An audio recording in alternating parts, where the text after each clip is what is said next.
Hey everybody, this is Eric Worre and welcome to NetworkMarketingPro.com. I'm here with network marketing legend, superstar, highest earner I've ever met in network marketing, $80 million man, plus grows every single minute, Mr. Jeff Roberti. Jeff called and asked me if I'd come to Memphis and kind of last minute thing, come participate in a leadership event that he had here, and I owe a debt to Jeff as an early mentor of mine, and also happened to be traveling to Tennessee to do part of the network marketing documentary. So told him okay, and we decided to do that today, and had a great time, and thought we'd since we had the camera here, pull the camera out and talk for a few minutes. But welcome to the show. Thank you. Appreciate it. As always, the other interview that we did is certainly one of my favorites. I think it's a classic. You put so much value into that; it's unbelievable. But talk about whatever you want to talk about. You have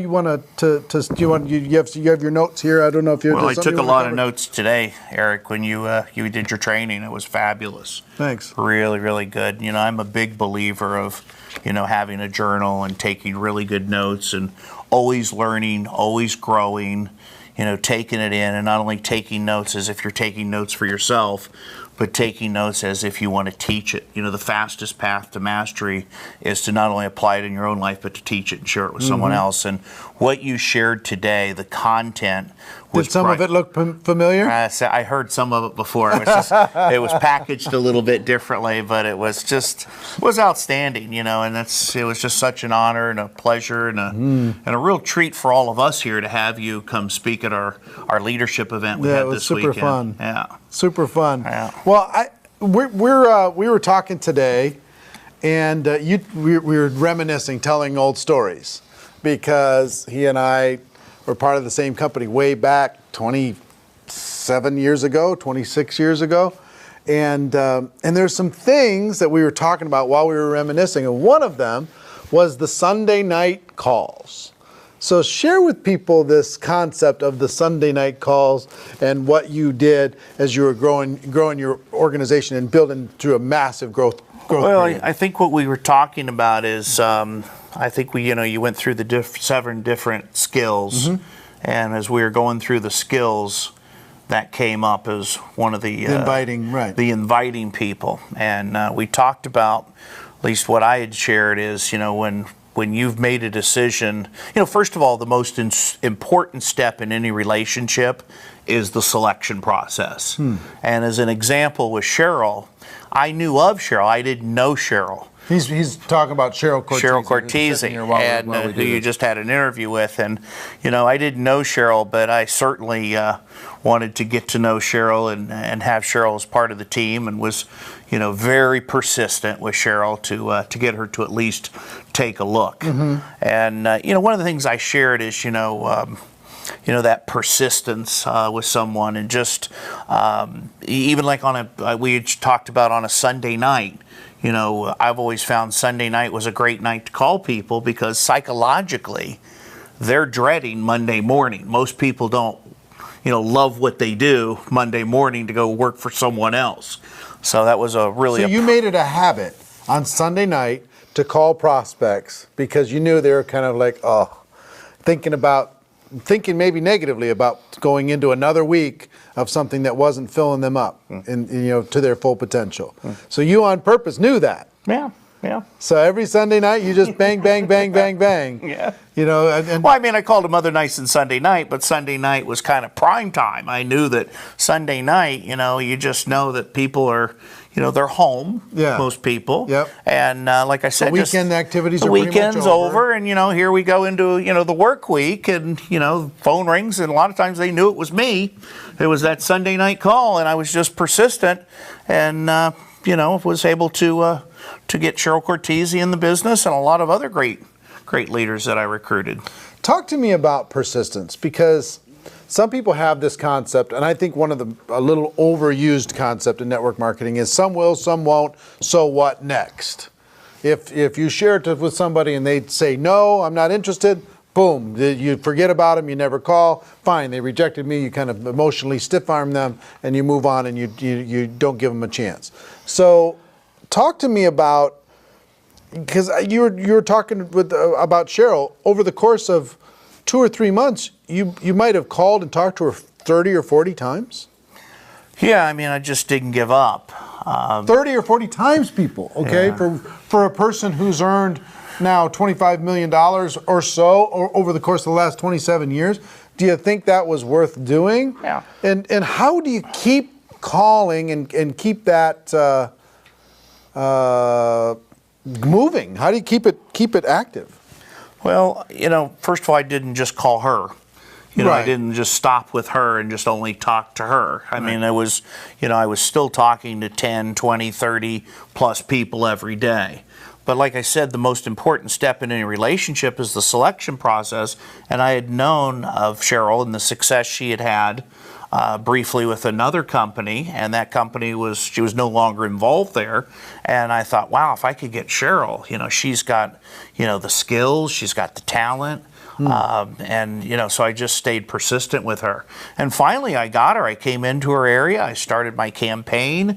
I had some... But before you get to starting the campaign, tell me, what did you say? It's your interview, I guess. We'll let you... What did you say? I was just getting warmed up there, I was ready to go. I'll get you back to that stage in a second. But you call her the first time, she says, I'm not interested. And then you call her the second time. What do you say? I say, why are you not interested? I don't know what I said. But then I'm just trying to say, I know you talked to her 20, 30 times. Yeah, over the course of a short period of time. Was there, you're interested now, or I want to tell you a new story? How did you keep the conversation going without feeling like it was shut down and over? Well, first of all, I came from such a position of strength. Yeah. As far as just being bulletproof, just having that voice of authority, that congruency, that passion. And, people can feel that. Mm-hmm. And, even though she was not receptive at first, I was committed to getting Cheryl to take a look at this. And I wasn't just going to take a blind no as an answer. Right. I wanted her at least to educate her where she could get the facts and make an intelligent decision. So, but don't make any mistake. I certainly kept moving forward and talking to lots of people in the meantime, and it was a process. Recruiting sometimes is not just a single event; it's a process. It's a series of exposures. It's a series of just dripping on that person and staying persistent. I got a lady I've been out in the business 17 years later, and she's one of our top producers. Yeah. But I've talked to tens of thousands of people in the meantime. Sure. So it's just there's just nothing like leading by example. Mm-hmm. Being the best distributor in your organization, always holding yourself accountable, setting real high standards, and when you get a chance to share this opportunity with a producer like a Cheryl Cortese, you stay after them. Mm-hmm. Until and I actually got Cheryl. I mean, the story, Eric, if you really want to know the truth is I got her by fear of loss. Yeah. I came into New Orleans, I started my campaign, I had the thing blowing and going, the phones were ringing off the hook. This was, back then before social media and social networking and all this stuff today, where you actually talk to a person face to face, and the phones were ringing off the hook. I had all these groups of people together, and, I told the company story, the product story, the opportunity story. At the end, I said, what did you like best about this, right? Did you see an opportunity? Are you prepared to get started? Here's what you need to do next. And I had a bunch of people wanting to sign up. And I looked at Cheryl and I said, they're either yours or they're mine. Yeah. And she said, well, I guess they're mine. I'll take them. I'll take them. Right. And so she came into the business and, we started working 8 to faint and just going after it day and night. And next thing you know, Cheryl's become one of the top producers, not only in our company, but one of the top female producers in the world and one of my best friends in the world. Yeah. So more than the money, more than the business, the relationship and the love and the growth and the contribution that we've gone through over the last 25 plus years has been priceless. So I put a much higher price tag on that than the money. And her organization does, $2-3 million a month in business. Wow. And I get paid on a little bit of that. You know, Yeah. it's been good. It's been good. It's been okay. It's been okay. Yeah, you can that pay part's the bills. good too. I mean, pay the bills. Yeah, yeah. But it's just it's one of those things. If you want something bad enough, we talk about you can go into the GoPro and get into the 90, all these things.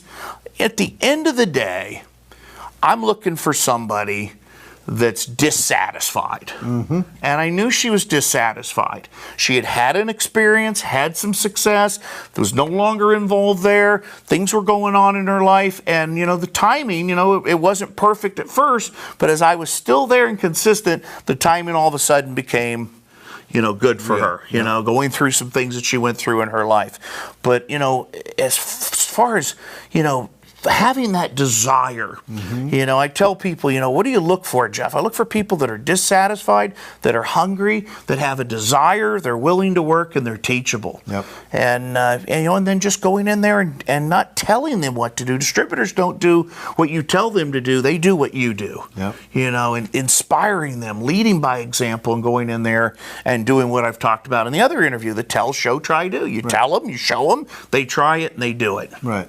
And you duplicate that. Yep. How am I doing so far? You're doing good, Okay. man. So many lessons in this.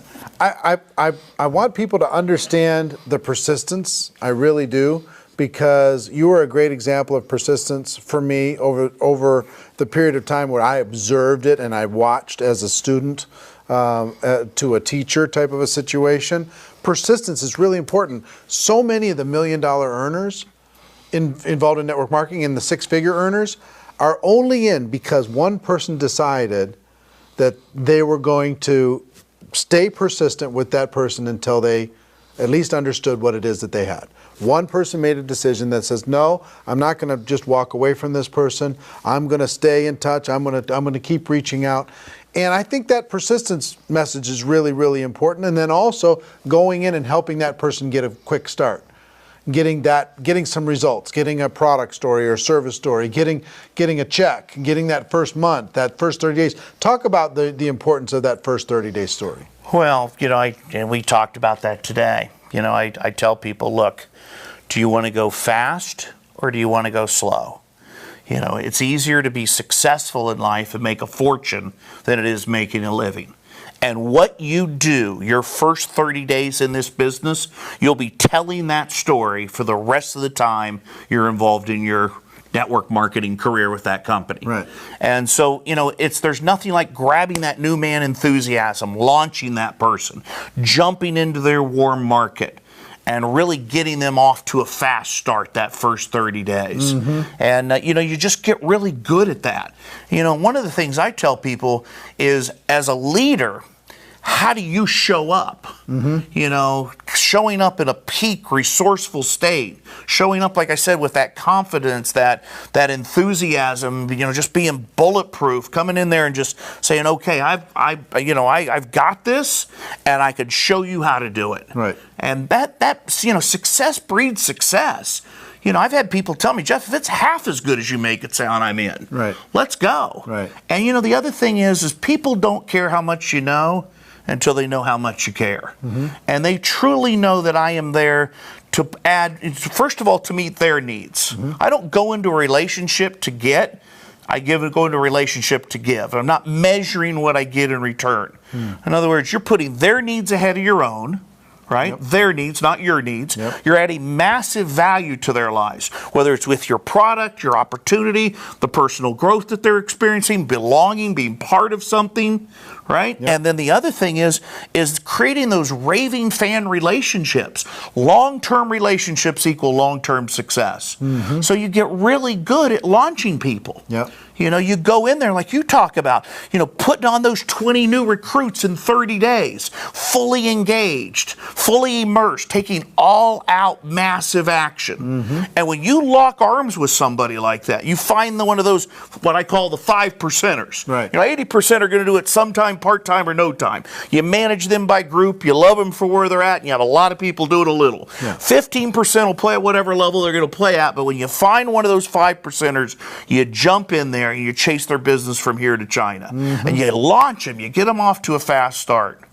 And so that's, and then you just keep doing that over and over again. Right. You stay in the production stage, the building stage. You never find yourself falling into the management stage. Sure. Or becoming an overseer of the managers, or even worse, becoming an overseer of the overseers that oversee the managers that manage the producers. Yeah. That's supposed to be funny. We don't have an audience for that. Well, they got a peanut gallery here. But it's late. It's 11 o'clock at night. We've been blowing and going all day. I had a glass of wine. I tell people my best trainings is after a glass of wine, by the way. You want to get the real deal. It's not in the meeting room. It's, sitting around talking. But, Cheryl, I got to brag on Cheryl a little bit. The thing I love about Cheryl is, Cheryl Cortese, she's just got this huge heart, and she's a giver. Yep. That's what I was looking for. Is somebody not only has the skills, but doesn't operate from here, but operates from here. Mm-hmm. And, when you find that type of person that truly give love first. Yep. And it'll come back to you. Yeah. I'll give you an example. I just came out on this trip, and I've been doing this now for, this company for over 27 years. And just 2 weeks before I went on this trip, we had the memorial service for my brother. He had had a heart attack. He had seizures.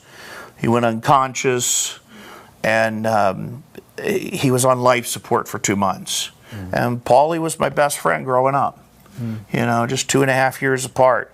And I'm having talks with my mother about this, and his wife of 25 years, and it was a very, very trying time for a family. And I found myself, after, he finally passed away, and I was sitting at home, and and just really saying, Jeff, give this an empowering meeting. He's with the Lord. He's in a better place. There's no more pain. There's no more suffering. There's peace, and it's always hardest on the living. Sure. And I found myself, with my mom and his wife and the rest of the family, really trying to be the rock for everyone. And then, I had these meetings and these trainings lined up, and sometimes you just don't. I almost didn't go. And when I decided to go, and I went to the first meeting, I was down in San Antonio before I went up to Michigan, and now down here. And I went into the room and I said, you know what, Jeff? Go out there, be with the people, and give love first. Right. And the love that came back was overwhelming. And I realized I was exactly where I needed to be, was to take this pain, to grow from it, to become more and have more to give. Yeah. And that's when I think about Cheryl, is Cheryl and I, we do this business today because we love what we do. We get to add value to people's lives. And there's so much emotional and spiritual revenue that we receive with these relationships and this love and this growth. I mean, you're always the happiest in life when you're growing, aren't you? True. When there's progress. Progress equals happiness. When you get to contribute, when you make an impact, do something that counts in life, something that matters, And so the thing that I love about Cheryl is we decided years ago not to retire from our business, but to retire into our business. Yep. When I went through some health challenges myself a few years ago, and I got a second chance, and I said, you know what, Jeff, never let your comfort get in the way of your calling. Never forget where you came from. Never forget the day that you filled out your application and what it meant to you. That somebody cared enough about you to share this product or service, to share this opportunity, and how it changed your life. So today we play at the level we play at out of inspiration, because we truly want to give back. Right. And I truly believe in life. Life's not happening to me, life's happening for me. And to be able to be involved in something like this, and to be able to, because people always focus on what's wrong in life. Well, you know what's also available? What's right in life. And when you're grateful in life, when gratitude is your primary emotion, fear can't exist. Yeah. So go to a place of gratitude and be grateful and focus on what's great in life. And always learn, always grow from anything in life. So Cheryl and I, we've been almost like I shouldn't even say the company, because we're not supposed to say company. You can edit that part, by the way. But we're, Cheryl, Cheryl and I, you know, we're like partners in this business. Yeah. You know, we work there's such a good chemistry. You know, it's really great to have somebody, you know, that you find that your values are in alignment, your mission is in alignment. We're focused on inspiring healthy living around the world, making a difference, you know, to provide a stable and lasting company that can help as many other people realize their dreams. So, you know, here it is, 11, 12 o'clock at night. We're still going. Yep. You know, we're still doing this, still sharing. And you know, and the thing that I have to say, Eric, that I respect and admire the most about you, and you know, we go way back, is you play from your heart. You know, you're a giver. Yeah, thanks. And the impact that you've made on this industry. You know, and when you asked me to speak at the event last year, I had never spoken outside my company. Right. I've always focused on, you know, it's like you got to do 1,000 things well. You do a handful of things 1,000 times over. Yeah. Well, and I was like, you know what? I'm focused and I'm on what I do here. I don't have time for all these other companies or programs or this or that. But when you talked to me about it, I thought, you know what?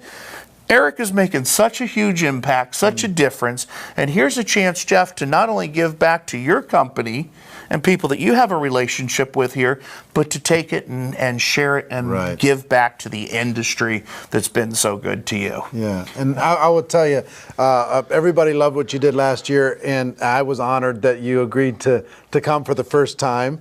I know it was a big step, but I'm also honored that you agreed to come back and speak at, I've already posted up our interview that we did, the very first interview that we did just last week, just to let people know that you're coming. You came for the first time last year, and you kind of soaked it in. For a person that hasn't been there before, what would you tell them about the experience of being there, and if they should attend? Well, you know, there's paying activities in our business. We all know, you know, what the paying activities are. Paying? Paying. Oh, I thought it sounded like pain. No, paying. P-A-Y-I-N-G. Yeah. Okay, got it. I'm speaking English over I understand. here, by the way. Okay. I understand. Paying Sometimes activities. I don't speak English. I mean, paying activities. Yes. The paying activities is what? Sharing your product, sharing your opportunity, building relationships, the follow-up, the events. You know, there's paying activities. Well, one of the non-negotiable paying activities is, of course, your company, if they have a conference, you learn to master these major impending events, whether it's the Super Bowl or the World Cup for your company. Right. But now, with what you're doing, that is a non-negotiable paying activity. Yeah. People come to that once a year. They spend the 2, 3, 4 days fully immersed in that. And I remember when Jim Rohn said, Jeff, no one person has all the answers. Gather from many sources and take it all in, and then find out what works for you. Blend it in. But that event, the GoPro, your once a year mastery event that you put on, is a non-negotiable paying activity. You go there. You take the notes, you play full out, you'll leave there with a PhD in direct sales, network marketing, social marketing, whatever you want to call it, and you'll come out of there on fire. You'll be flying so high you won't even need a plane to get home after leaving there. What did you feel about the event being safe? Like people weren't recruited? You know what? That's the other thing I respected, the way you put that on. And you laid the rules out. You said this is a non-recruiting environment. Right. You know, everybody plays nice. Right. You know, you don't have your products or your service out. You're not trying to talk to people about what you're doing. And I don't care if you're a brand new guest or the top earner, the top speaker. Yep. There's there's a zero tolerance. Right. You told me you've even had one time that's out. The first time last year we had to kick out 2 people, two high leaders. Yeah. That just couldn't help. So what you've created is a safe environment for people to learn and grow. Yeah. That's what I wanted to do. And it's really something. And, you know, it's kind of neat for me because I don't really know what's going on out there in the industry. I'm focused on, my company and what I'm doing. I do one thing and I do it really well, and I've never got distracted. But it was kind of neat and kind of refreshing to see some of the other leaders in these other companies and to, and to share with them and to build those relationships. Yeah. And, I mean, there's plenty of room out there for all of us in this industry. Sure. You don't need to push. You don't need to shove. You don't need to be rude or try and be greedy. Our industry really is just in its infancy stage. It is. It's it's really just getting started. What is it? $170 billion a year in sales worldwide. Yep. This is a profession. This is a method of distribution that I'm very, very proud about being part of. Yeah. Most people, they don't really realize what they have here, and I love the fact that you're doing. I'm talking a lot, aren't I? I love it. All right. I love the fact that you're doing this documentary. Yeah. About the industry, because most people don't understand what we're all about, the credibility, the integrity of what we have here. Yeah. There's always bad apples in any business. Sure. Right? No matter what it is. But tell you what, we've got something here that's really special. We're going to tear it up. We got going now, didn't we? See that? One glass of wine, it's all it took. Well, ladies and gentlemen, I hope you gotten some value here. We did this impromptu, kind of last second type of situation. But anytime an icon, a legend in the network marketing profession is willing to sit down and have a conversation in front of a camera, I'm going to turn the camera on and I'm going to send it to you because I just think it's fun to be able to share these ideas, share these stories, and I hope you got value from this. I hope you did. I did. And I hope you're planning, if you don't already have your ticket for the GoPro Recruiting Mastery, August 11th, the remaining tickets are going to go on sale. Make sure you mark your calendar. We'll be letting everybody know on that day. And I think there's about 1,600 tickets left. And we're going to sell out at 8,000 people, and it's going to be spectacular. So that's our show for today. Ladies and gentlemen, our wish for all of you is that you decide to become a network marketing professional. You decide to go pro, because it is a stone cold fact that we have a better way. Now let's go tell the world. Everybody have a great day. We'll see you next time. Take care. Bye-bye. Peanut gallery? Yay! Nice work.